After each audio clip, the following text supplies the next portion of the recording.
जागतिक स्तरावर सुरू असलेल्या युद्धाचा परिणाम आता सर्वसामान्यांवर जाणवू लागला असून त्याचा फटका पोळीभाजी विक्रेत्यांनाही बसू लागलाय। एका बाजूला गॅस सिलेंडरची टंचाई तर दुसऱ्या बाजूला वाढलेले दर यामुळे छोटे उद्योजक मोठ्या अडचणीत सापडलेत। याचा परिणाम ग्राहकांवरही होत असल्याचं चित्र आहे। ठाण्यातील खोपट परिसरात असलेल्या जय भवानी पोळीभाजी केंद्रात कदम कुटुंबीय मागील 20 वर्षांपासून पोळीभाजीचा व्यवसाय करतात। या व्यवसायाच्या माध्यमातून ते आपला उदरनिर्वाह करतात।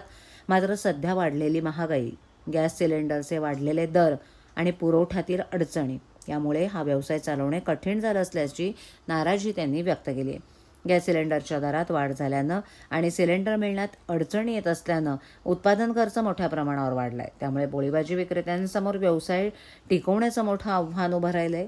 अशा परिस्थितीत शासनानं लवकरात लवकर दिलासा देण्याची मागणी विक्रेत्यांकडून करण्यात येते। मी मानसी कदम। माझ्याकडे किती फटका बसलाय सिलेंडरचे भाव वाढल्यामुळे? सिलेंडरचे भाव वाढल्यामुळे जवळजवळ म्हणजे डबलच फटका बसलेला आहे। कारण आता हे सगळं रेट आता आम्ही तरी अजून वाढवलेला नाहीये। जर ह्याच्यानंतर आम्हाला जर नाही परवडलं तर आमच्याकडे कस्टमर यायची कमी होतील आणि डबल फटका आम्हाला त्याचा बसणार आहे। पण काय वाटतंय, भाव कमी होतील वाटतंय? कमी होतील असं शक्यता कमी आहे, कारण आता युद्ध चालू आहे सगळीकडेच। भाव तर सगळ्याच ठिकाणी वाढलेले आहेत।